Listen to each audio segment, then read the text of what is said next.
All right, everyone, it's 11 o'clock here on the East Coast, so we will get started. I'm Robert Todd from the Woods Hole Oceanographic Institution, and I'll be moderating today's webinar.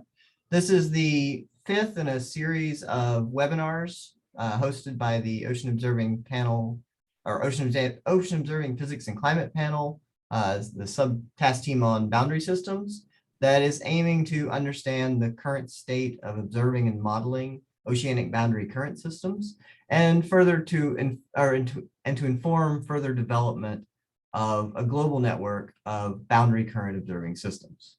Today's webinar focuses on the Gulf Stream along the east coast of North America, and our guests today are Magdalena Andres from Woods Hole Oceanographic Institution and Jonathan Gula from the University de Bretagne Occidentale in France.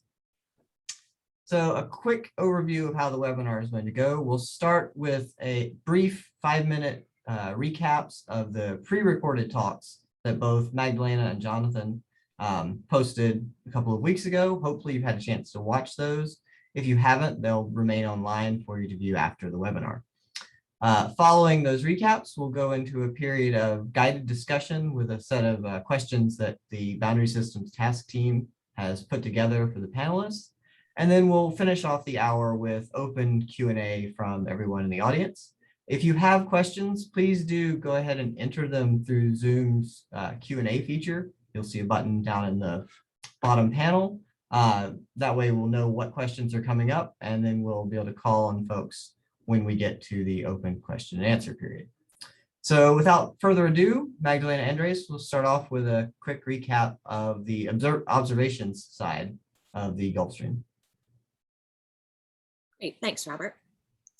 Okay, so to recap, the Gulf Stream is the western boundary current, but even though it's one current, it's important to remember that the Gulf Stream carries two different components. So the Gulf Stream carries a component that's part of the wind-driven circulation, so that's part of this horizontal circulation cell that's part of the Sverdrup gyre, and the Gulf Stream also carries a thermohaline component that's part of this vertical cell that makes up part of the AMOC, the Atlantic Meridional Overturning Circulation.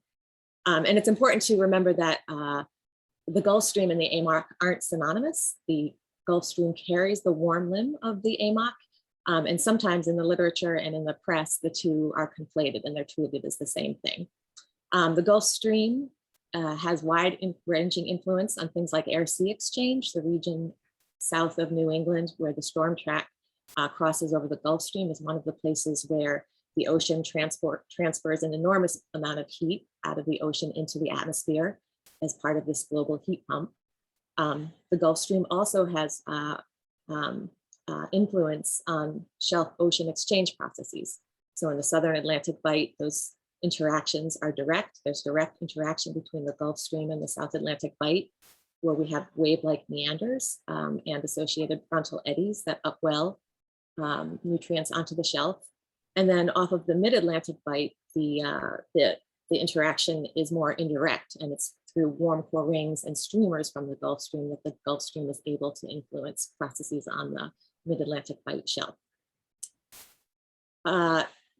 There are a whole host of observations that have been and are being conducted in and around the Gulf Stream. The Gulf Stream is observed as part of many global observing systems. Those include altimetry, which is very important for informing our understanding of the Gulf Stream: sea surface temperature, Argo floats, full water column CTD profiles from the WOS and GOSHIP programs, XBT lines. There also are a series of regional coastal systems that are observing next to the Gulf Stream or observing the influence of the Gulf Stream. Those include the Pioneer Array, the present location, and then the relocated location, tide gauges, buoys, and then a series of high frequency radars, which between Cape Hatteras and Florida are able to directly see the Gulf Stream. There also have been a host of process studies examining the Gulf Stream, including Line W and Peach in the recent past. And those build on a whole series of process studies that include programs like the Pegasus program, the SINOT program, the LATMIX program, the CLIMODE program, and a recently funded program called FOCUS, where a series of CPIs are going to be deployed in the Florida Straits to investigate the Florida current and its relationship to sea level. Let's see. In terms of an observing system and a Gulf Stream observing system, it's not really a system in the sense that it's not coordinated, but there are components that one could consider part of an ad hoc system. And those include measurements from the Oleander program, which runs between New Jersey and Bermuda weekly, making shipboard measurements of velocities and monthly measurements of temperature, and measurements of a thermosalinograph measurements of near surface temperatures and salinities. The Florida Current program has been measuring the transport of the Florida current between Florida Straits since the late 1980s. And then kind of filling the space between the two, the glider program has been conducting crossings of the Gulf Stream with spray gliders, making profiles to 1,000 meters depth since about 2015. So there's a lot going on, and recommendations for future Gulf Stream observing include, of course, to support the continuation of the existing programs. Those are pretty valuable measurements since they reach relatively far back in time. And another recommendation would be to acquire more high horizontal resolution, directly measured velocity sections across the Gulf Stream. Another recommendation for future Gulf Stream observing would be to, in light of the fact that the Pioneer Array is moving to the southern mid-Atlantic bight, one might consider making some measurements in the Gulf Stream just offshore of that to link the Gulf Stream to shelf processes in a coordinated way. And then two things to keep in mind as we're thinking about how to continue observing the Gulf Stream. One is that we shouldn't forget the deep Gulf Stream. There's a lot of the Gulf Stream that is out of the reach of Argo floats and gliders, about half of it. And so we should entrain new technologies to observe this component of the system. And then finally, when we're thinking about how the Gulf Stream varies, at least downstream of Cape Hatteras, it's important to keep in mind that the path of the Gulf Stream is very variable. And when we're examining the Gulf Stream, it's sensible to do it in a stream coordinates frame because Eulerian averaging smears properties and structures. So with that, I will toss it over to Jonathan to provide a recap of the modeling presentation.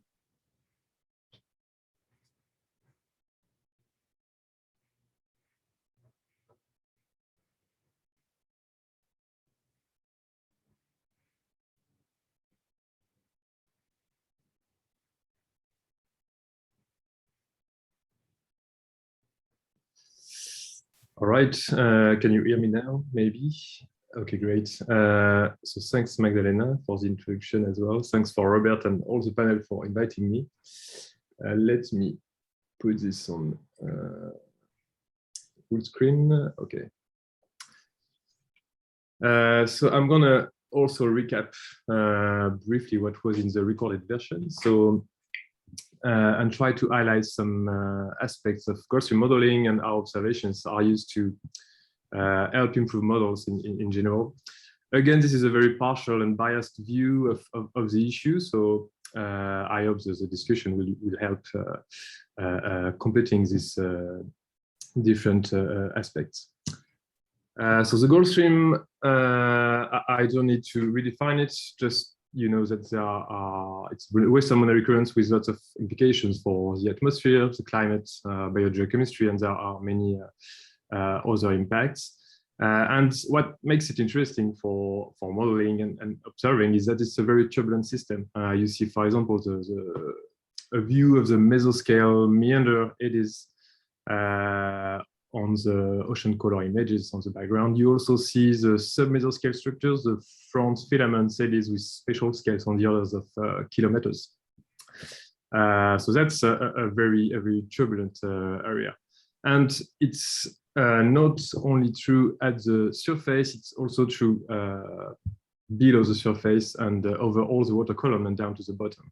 A lot of things are happening. If you look at this animation, you'll see a vertically integrated view of the vorticity of the Gulf Stream in a model, of course. So in particular, you may see meanders eddies that you are familiar with from satellite images, but you also see a lot of smaller scale structure due to interactions with the current and the topography below the surface. Oops, I think, of course,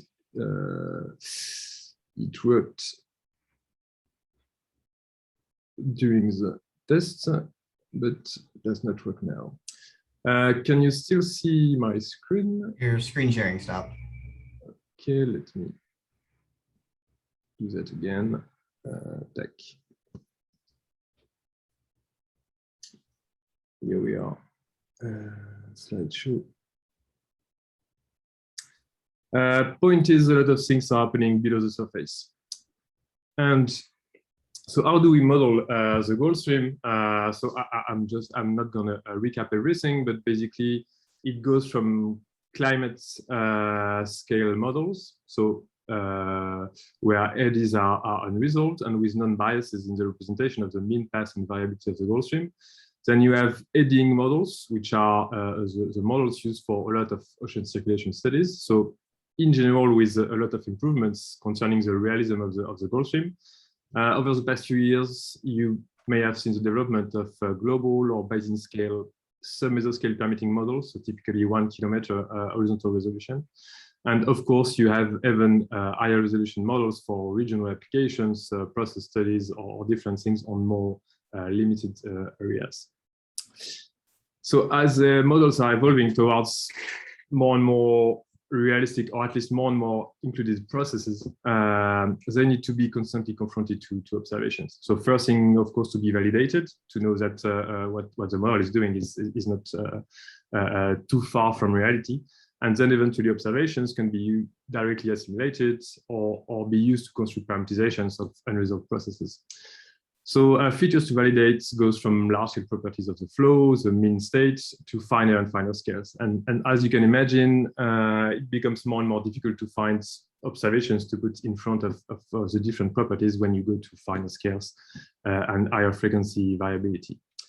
Traditionally, the structure variability of the Gulf Stream has been assessed using global observations, altimetry, database of surface drifters. So these are the classic comparisons you want to do to check that the path is fine, the variability is realistic.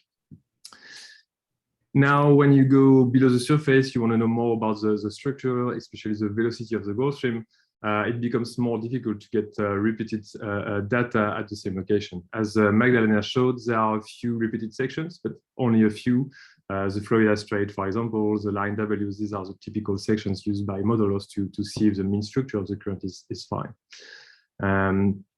Now you also have a new recently designed data sets using, for example, Argo floats that can be used to construct statistics on the eddy available potential energy, for example. So this using the isopycnal displacement, and if you average for long enough time, you get statistics that can be compared to the model.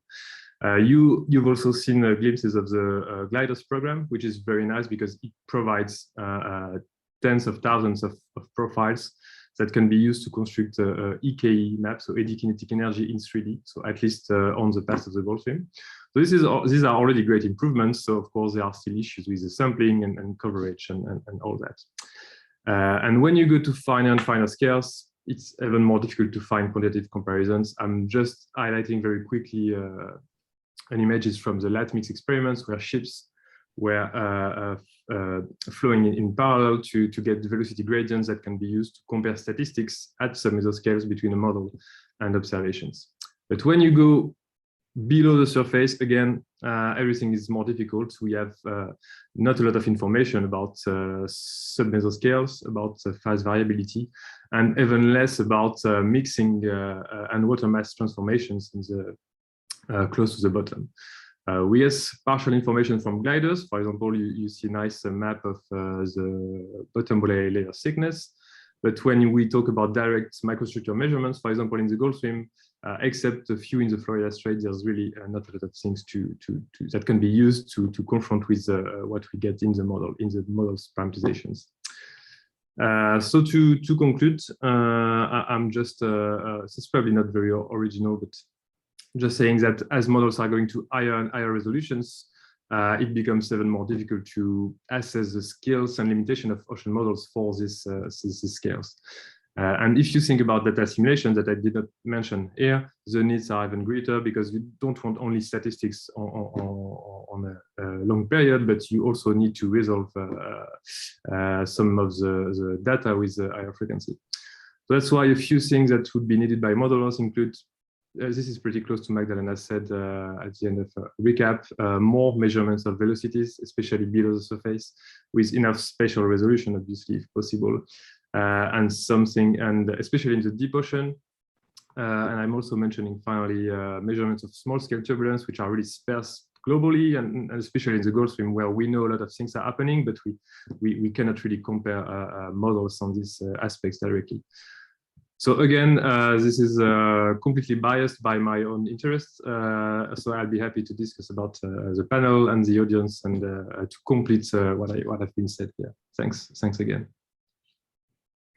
Thank you, Magdalena and Jonathan, for those quick recaps. And just a reminder for everybody that if you haven't already watched the longer versions of Magdalena and Jonathan's talks, they're available online to watch at your leisure. So now we'll move into a set of questions we already put together, but I want to remind folks to start entering their questions through the Q&A so that we get to that part of the section in a few minutes. We will know what questions you have. So the first question I wanted to put out was primarily to Magdalena, and you hinted at this in your talk. Can you say a bit more about the sort of governance or coordination that there is or isn't between the various operators collecting these observations in the Gulf Stream, and how decisions are being made about evolving the network and so on and so forth? Yeah, so as I mentioned in my recap, it's not really a system in the sense that the various components within the Gulf Stream are coordinated. The Florida Current Transport Time Series is supported by NOAA AOML, and in that sense is really part of a monitoring of the Gulf Stream. The Oleander program is presently supported by NSF and through the regular physical oceanography OCE program, and as such has to go for renewal every three to 5 years, and has to be motivated by fundamental science questions. And then likewise, I mean, you can speak to this yourself, your glider program. Oh, well, let me also mention that the Oleander program at the beginning received funding from ONR, and the XBT part of the Oleander program, where there are monthly sections of temperature sections taken across the Gulf Stream, are supported by AOML, by NOAA. So, and the gliders, like the Oleander program, are presently supported by NSF and not part of a coordinated system. That's in contrast to some of the observations which are closer to the coast. So the Pioneer Array and the HF radar arrays, I think those are more coordinated than the measurements directly within the Gulf Stream. Great. Sounds good. Thank you. So next question, I'll throw it first to Jonathan, but Magdalena may have good input here as well.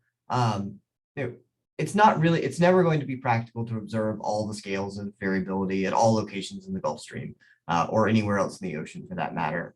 So as we're looking to design these observing systems, what would your take be on what the key observations we need and in what locations? Or maybe to put that another way, what are the key observable metrics that the observing system needs to capture so that we can inform the models, so we have accurate models throughout the region?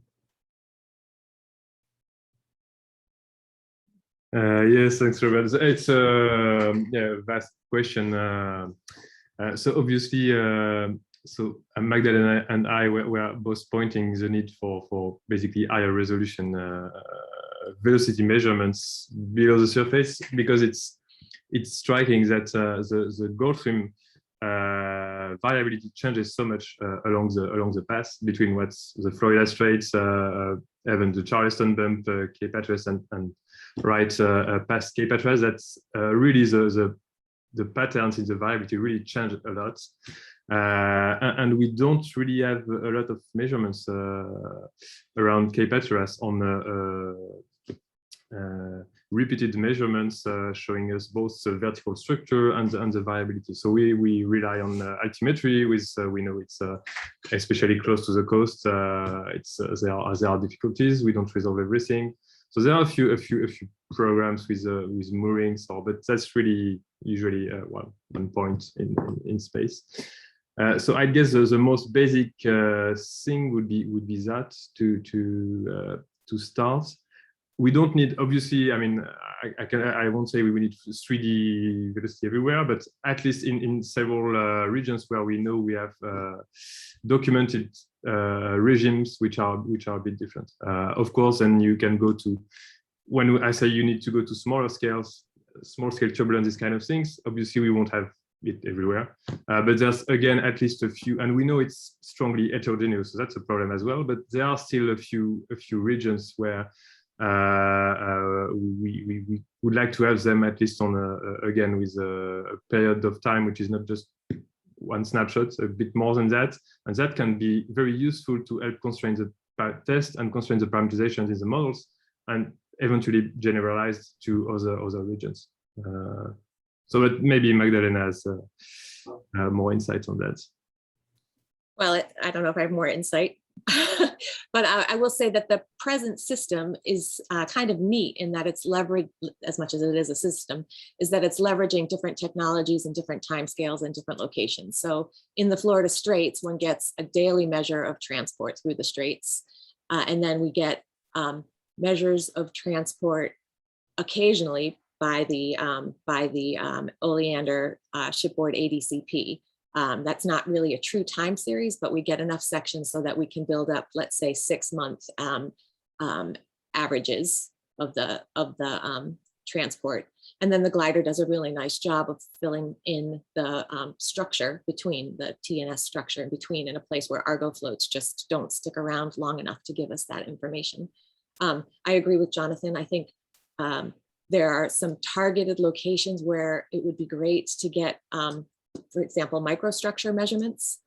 I don't know that we can get those back in a way that we can incorporate them real time into forecasts, but still it's worth doing the process studies in those locations, like downstream of the Charleston bump.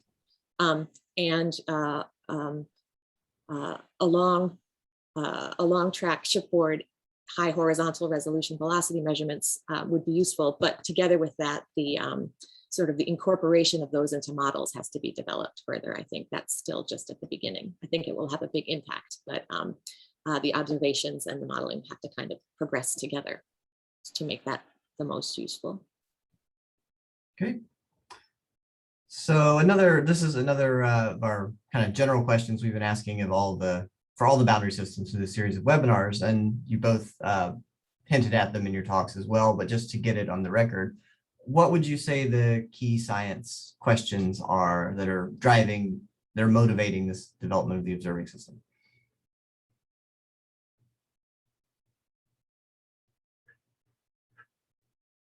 For both of them. Well, I can jump in first here. I don't know if it's motivating the development of the observing system, but it's motivating my science or interesting science in the region, and that is that the Gulf Stream is part of this global heat pump, and there seem to be long-term changes in the Gulf Stream that are related to changes in that heat pump and how heat is transported, and those relate to things like the stability of the Gulf Stream, how wiggly it is downstream of Cape Hatteras, or the number of warm core rings that are shed from the Gulf Stream. And we can only observe those long-term changes if we look for a long time, and then we can hope to try to understand the dynamics that underlie them. So those are kind of climate scale questions. And then because the Gulf Stream has such a big impact on indirectly or directly on the shelf and us who live on the coast there in terms of sea level, warming of the shelves, those have implications for people.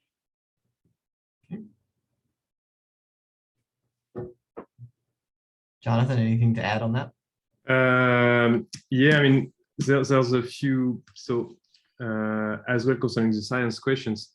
I mean, there are many, if I talk for myself, there are many science questions that we are investigating in the Gulf Stream, but which are more generic. There are a lot of, when I talk about some mesoscale processes, most of them can be studied in other regions as well. However, in the Gulf Stream, it's, I mean, obviously you have a lot of energy, a lot of things happening, and upscaling effect as well, like small scale processes have impact on larger scales, the mesoscales and the mean pass of the Gulf Stream with upscaling for the, you can think of the atmosphere, the AMOC, the climaton. So there's a bunch of implications for that. And especially on the, I mean, I've been used to work especially on energy fluxes and these kind of things. And it's also an interesting region because a lot of the energy from the gyre and everywhere is coming there to be dissipated. So again, that makes all the, I mean, for again, I'm really talking for myself, gives more importance to all these small scale processes here. And that's what has been driving me, at least for studying these kind of things, especially in this region. And yeah, and it's also a region where we at least have some observations. So you can at least it's I mean maybe worse in other Western monary currents than other regions of the world. Great. So there's one, I want to go back to, somebody posted a follow-up question to one of our earlier discussions. So Deirdre Byrne, sorry if I mispronounced that, asks of Jonathan, for measurements deeper than 2,000 meters, which is more advantageous, time series at a single location or the sort of randomly spaced samples that you get from a program like Deepargo? Or are they equally useful? I mean, obviously the localized observations are very useful when you want to look at high frequency signals. And there's of course a lot of interest in looking at interactions of the internal waves with the eddies. So this is typically what is used if you look at all the recent generation of sub-mesoscale permitting models.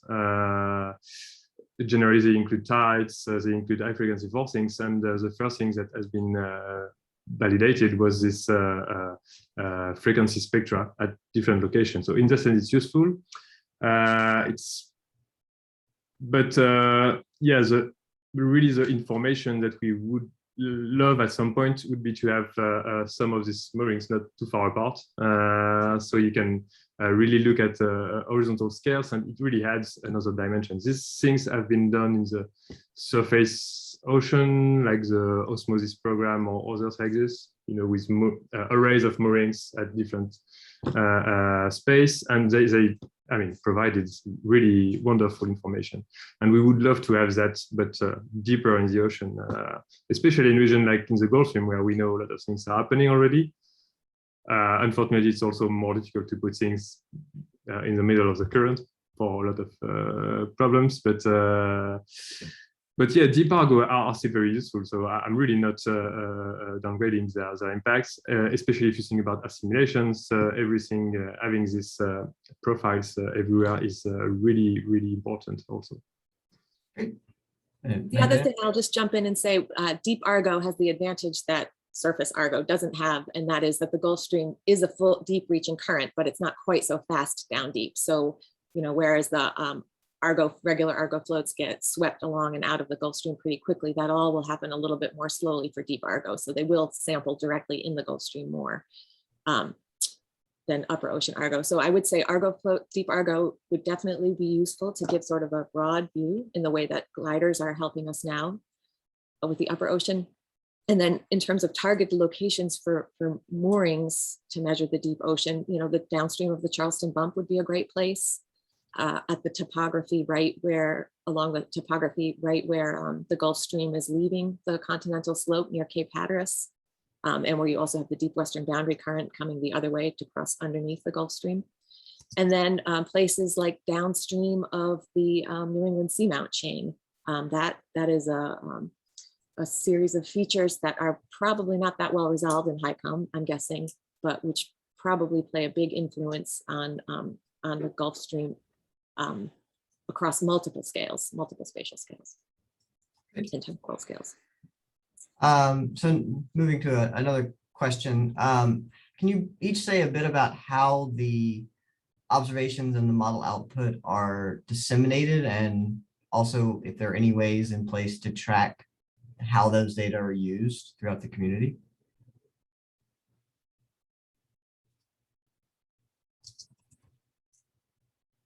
So I guess I can start. I think probably, so Oleander data are accessible through a Oleander project website. And on that website, there's an ERDAP server where one can access the data. And data are also, the thermoselenograph and XPD data are also handed off to ALML and served that way. I don't know if the Oleander program, I don't think that there's a DOI number necessarily associated with those data, which would help with the tracking of the use. There also are a few gridded products that have come out of the Oleander program for the XBT temperature sections and velocity sections. And those products, those gridded products, do have a DOI number associated with them where one could track how much those are used. The Western Boundary Time Series, the Florida Current Transport Time Series, they have a statement on their website, just to acknowledge them, the program, and the data are readily accessible on the website. And then you, Robert, I'll let you talk about about the Gulf Stream glider dissemination and tracking. Yeah, since I asked the question, I'll just say that the glider observations we make available are all both sent out in near real time for operational usage and made available for download and are citable by DOI in post-process form for science usage. And the perk of with a DOI, we can track, assuming people actually cite them and cite the DOI, we can track who are using the data.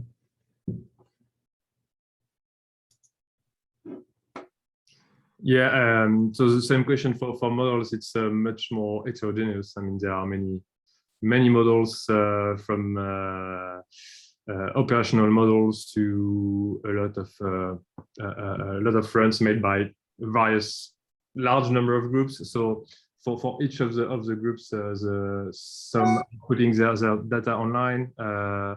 For most of them, you just need to ask people based on articles, papers, or everything. Maybe I can just highlight a recent effort of the community. So especially when I'm talking about basin scale, mesoscale permitting models, to try to put all the data available online, typically on clouds and with the means to access the data and compute things directly through Jupyter notebooks, these kind of things. So there's a link, for example, in the recorded version of the talk, work led by Takawa Uchida, where is a project of intercomparisons of models, and one of the region includes the Gulf Stream, and there are at least 10 different models. Data is stored at the same place, and people can really work on the data to really be able to compare statistics between models, because that's things I didn't talk about here, but there's a lot of, depending on the numerics, the parameterizations, the forcings, everything. There are still a lot of variations between models that need to be sorted out and understood. I should also jump in, Robert, and just also mention that the OOI Pioneer Array data and the HF radar data are broadly available, broadly disseminated. But HF radars that see the Gulf Stream, so those along the South Atlantic Bight, are supported by Sakura. And there's a website there, I believe, where the data are readily accessible. I'm not sure about how they track the usage. And Sakura has a cooperative agreement with NOAA to serve as a part of the IUS. And then the OOI Pioneer data are also available through portals. And I also, in that case, don't know how they track usage. Although I do know they have things like workshops to help, beginning researchers make use of those data and things like that. Great. So this is a brief break here to remind people to please put your questions in the Q&A panel rather than the chat, because the chat just keeps scrolling by and we're losing track of questions. If you put them in the Q&A, there's a much higher chance they get addressed.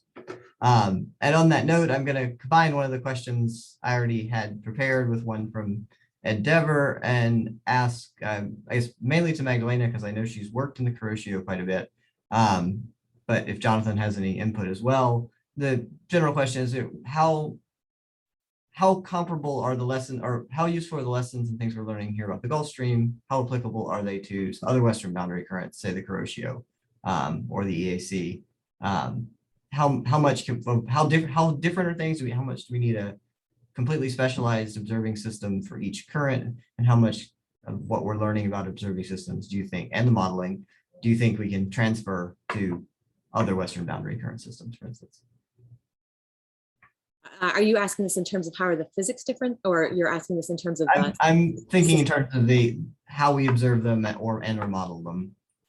Okay, so I would think in terms of observing, it's similar in that I don't think there's a coordinated system for observing the Kuroshio, and a lot of what we know about the Kuroshio and the Kuroshio extension comes from dedicated process studies like the KESS program, Kuroshio Extension System Program. In the 2000s, a 4-year study of the Kuroshio extension, and then various deployments of moorings across the Kuroshio in the East China Sea or east of Taiwan or the Philippines. There are some repeat lines, the PN line in the East China Sea, where there are 4 times a year XPT or CTD measurements, and there are some regular repeat CTD surveys south of Japan. And then I believe there's also at least one regular ferry crossing that makes ADCP measurements across the Kuroshio. So, the Kuroshio is a little bit tricky, right? It goes through many different territorial waters, the Philippines, Taiwan, then Japan, south of Korea. So to have a coordinated system would require coordinating across many countries as well.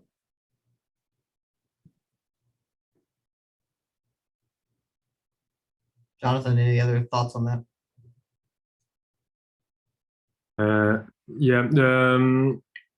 So for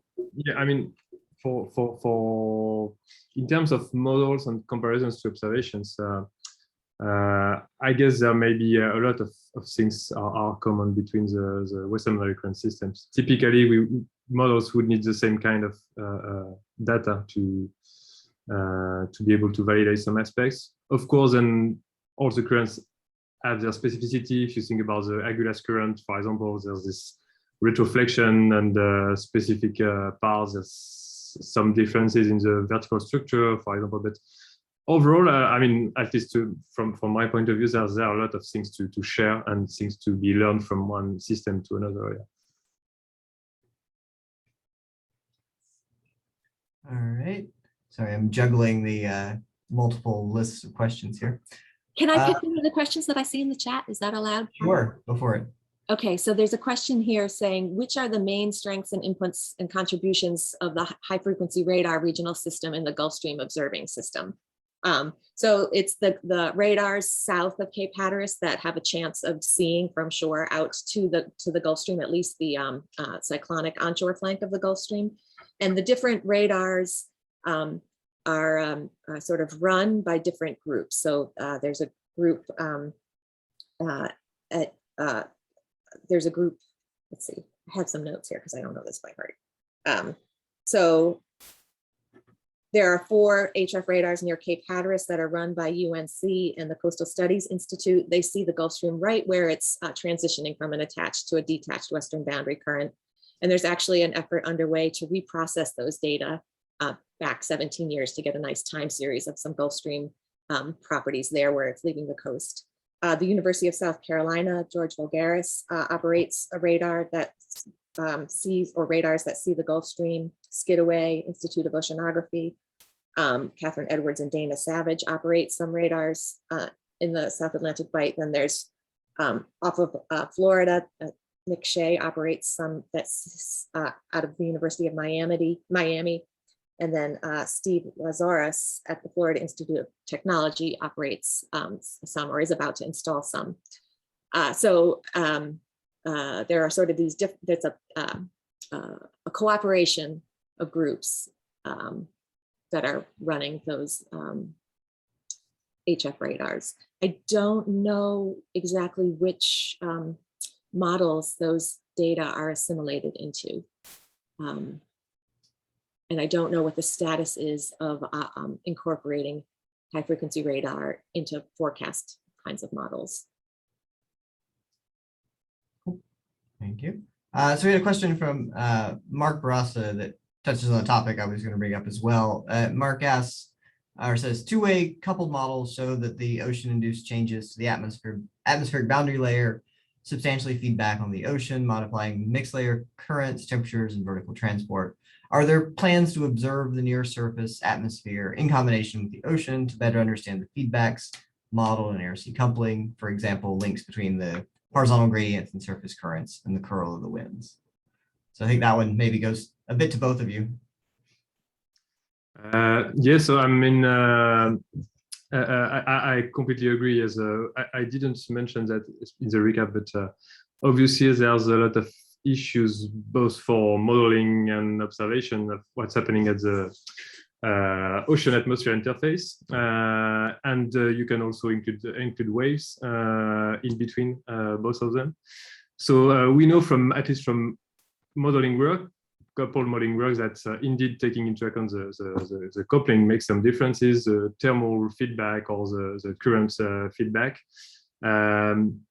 And we think with, and it's still a poor version of the coupling, but it's, I mean, there are strong beliefs that the waves have also an impact on the air-sea fluxes in many ways. So obviously, I cannot agree more that there should be a way to measure that in the Gulf Stream. There was, for example, recently a program like Eureka, if you've heard about that, in the Barbados early 2020, with a lot of planes and stuff at the ocean surface and a little bit below, trying to infer all the air-sea fluxes in many ways. And this kind of program it's still underway, and the results are yet to come. But it's very, very important to measure this kind of quantities, and they might have a huge impact in the Gulf Stream area as well. So the relocated Pioneer array in the southern mid-Atlantic Bight won't be exactly in the Gulf Stream, but I think the plan is there to have some measurements both of atmosphere and ocean. So we'll be able to study that coupling close to the Gulf Stream or in a region that's sometimes influenced by the Gulf Stream. And one of the other ideas is, in addition to having ships measure underway ocean velocities regularly, they also can at the same time make underway measurements of the atmosphere. Maybe a LiDAR would be great, or just weather, or I have a flux covariance package installed on the ship so that you're getting ocean and atmosphere measurements co-located regularly across the Gulf Stream. that would be a way to do it without having to have a mooring that would give you just information at one location. Great. And so switching topics a little, since you mentioned it, Magdalena, could you say a little bit about the process that was involved in deciding how to move the OI Pioneer array from the northern mid-Atlantic bight down to the southern mid-Atlantic bight? Sure, I am looking, let me just, I guess Al is not in the chat. Right, so the Pioneer array as it was originally envisioned, so first of all, it's funded by the National Science Foundation, but it's funded by the Large Facilities Office, so it's very different than individual science projects or science proposals. It's a facility. The Pioneer array was always envisioned as a movable facility. And so the plan was to have it initially south of New England for 5 years and then to move it to another location. So at the end of last year and the beginning of this year, there were a series of community workshops to try to choose the best next location for that, and also to find or identify the important science questions that would motivate the new location. And so that series of community workshops was of course motivated by science, but also had the limitations of the hardware that's included in the array. And several locations were suggested and debated, and the southern mid-Atlantic bight was chosen as the optimal one. Great. So there's a couple, we talked about the air-sea interactions side of things a bit, and there are a couple further questions that have been posted, both relating to the surface wave field, in particular, questions from John Bain and from John Wilkin. And wondering if both of you could say a little more about, the extent to which we're measuring the surface wave field and the extent to which we're including that in numerical models and what the path forward might look like. So concerning models, so indeed that's a very good point. There were a few published work on both the impact of the Gulf Stream velocity gradients on the waves. Some were by Fabrice Ardeux and others, and there were also, to my knowledge, I haven't seen yet, but maybe I've missed it, results from a fully coupled atmosphere waves ocean model. I know there are projects of doing that, including, for example, I think Lionel Renaud, who was mentioned here, who is actually a few meters away right now. I think it would be a tremendous idea. I don't know yet if it really needs to be included in operational systems, but I guess at some point it will. It's not necessarily, the wave itself is not very expensive in terms of computational time, and it's not probably the most difficult part, but I would be very interested to really quantify, to be able to quantify these impacts. We suspect they are significant. We haven't seen the results yet, but I hope we can see them soon, yeah. I'm not sure about this. Maybe you know, Robert. Do the new surface drifters, do they include some sort of measurements about the wave field? Maybe is that there are for sure some surface drifters and some fixed buoys that can and do measure waves, but I don't know the details of how many are being used in the Gulf Stream region. If any of the attendees have a better idea, please feel free to throw your hand up and let us know. Let's see. In the meantime, so we have a few minutes left. Let's see, what do we have in the questions department?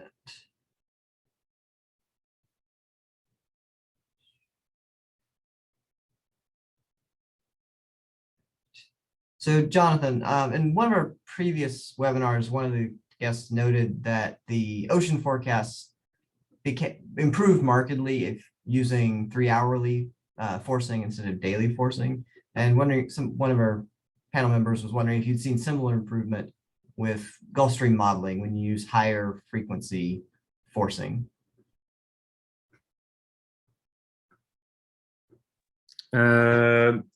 We do see, I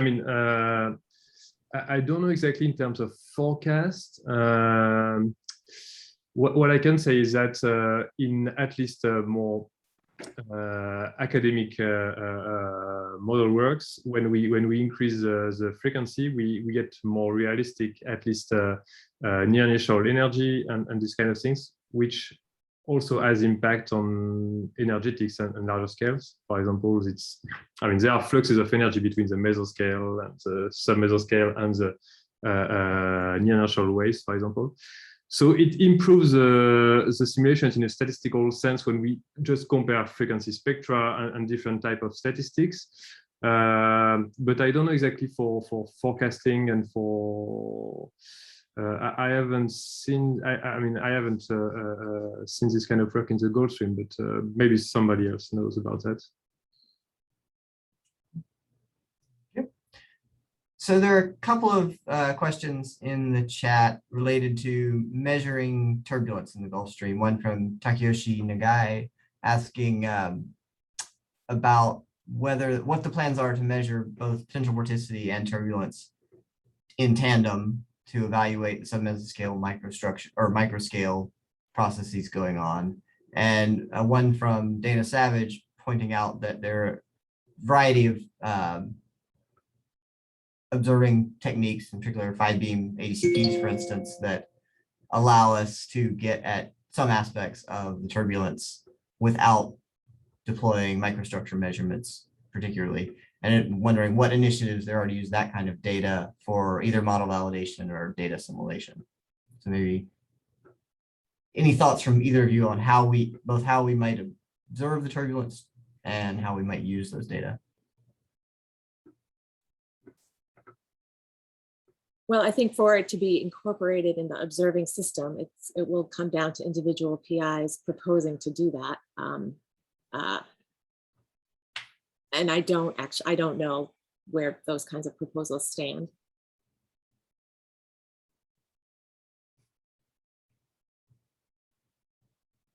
And presumably, if they get proposed, they would be more likely to get funded if they include a model component that will use them then.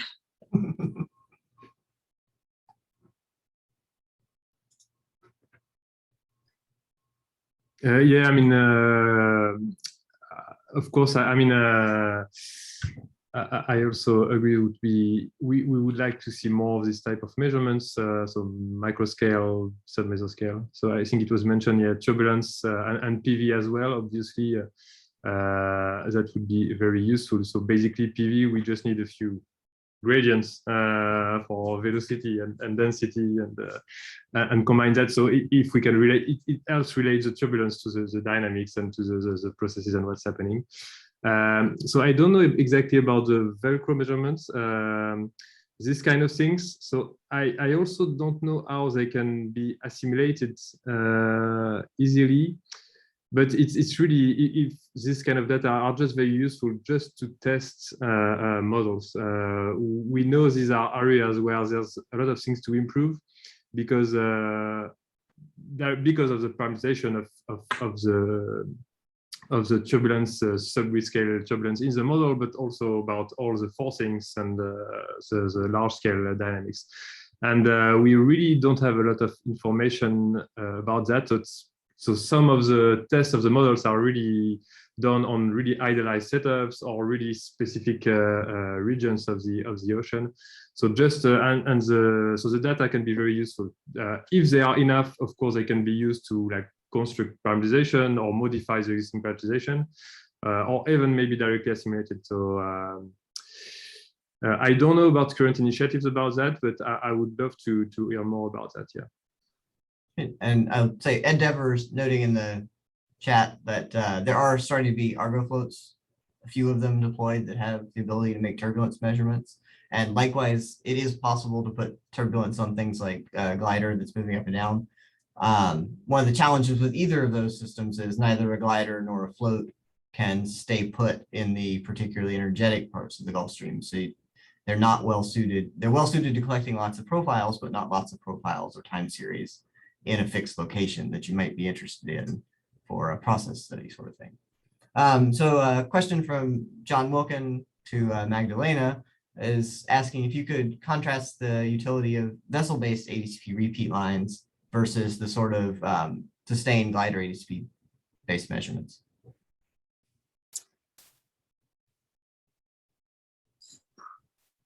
Well, this is a good question, and I guess it maybe depends a little bit on what the modelers would want. But one of the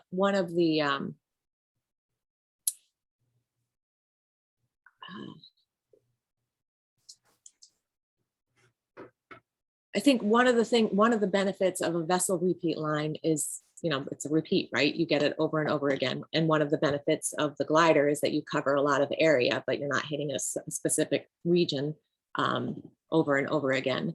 So, I think both have their place. One of the things about the a shipboard ADCP is that you're crossing the Gulf Stream in a matter of hours as opposed to a matter of days. And I think both give relatively high horizontal resolution. So both, how's that? Very diplomatic. Let's see, how are we doing? We have about 5 minutes left. Let's see. I'll say Emily Smith has pointed out and there's a link in the Q&A for those who are interested, there are a few wave drifters in the vicinity of the Gulf Stream. Let's see. Can I say one other thing while you're looking about the comparison between velocities from a shipboard versus glider? I think one of the benefits with the shipboard velocity measurements is that it might be a little easier to tell when you cross the Gulf Stream, right? It's a little easier maybe to tell where the edges are. Maybe Robert and I will have to argue about that. So that might be a benefit. Let's see. Jonathan, there was a question from one of the task team members. In your longer talk, you noted that the Pioneer array was particularly useful for data assimilation. And the question was whether that was mainly because of the fact that it has all the velocity measurements, or was it the location of the array that made it particularly useful and impactful, or something else? I think so. From what I remember about the paper, it was mostly the velocity measurements were important. I mean, the location in this case, the prediction was very local as well. So it wasn't validated on like large scale impacts, but really the local circulation was really obviously significantly improved by providing measurements of velocities, which I guess is not surprising, but it's already a good thing that we are able to do that, because when we talk about meso and small mesoscales or the large part of sub-mesoscale, it's not obvious that we can do a simulation at these scales and get results which are very useful. And it seems to be the case if you can provide enough data, which is expected, but still nice to check. So we got about 2 or 3 minutes left. So last chance for anybody to throw any questions or just raise your hand. In the meantime, one more question for Magdalena. Somebody was wondering if a high resolution array of inverted echo sounders had been considered to monitor the deep Gulf Stream, as has been done in places like Drake Passage. And how would that work, or how would that play into the observing system? Right. So one of the new programs that I briefly mentioned, FOCUS, I can't remember what the acronym stands for, is going to do exactly that. It will deploy an array of CPIs in the Florida Straits, so near where the cable measurement is. I do think CPIs have their place in other locations as well. It might be nice to have some in the Gulf Stream off of the new Pioneer array location. If one of the requirements of the observing system is that it returns observations in real time or near real time, that would need some technological development or some infrastructure funding to support getting those deep measurements to the surface. But if it's more of a process study or in data in batches that you're interested in, then the CPI would have a role to play as an inexpensive way to monitor the Gulf Stream. I don't see any hands up, and I think we have largely covered the questions that were entered in the Q&A. So with a minute or so left in the hour here, I'll just like to thank Magdalena and Jonathan again for all their work putting together the talks and participating, and then also to the rest of the Boundary Systems task team for helping coordinate this webinar series. And I'll remind you, we have one more webinar coming up, I believe in November, don't have the date handy, that will focus on the observing system for the boundary currents of the Mediterranean Sea. So thank you everyone for joining us. Thanks, Robert. Thank you, Robert. Thanks, everyone.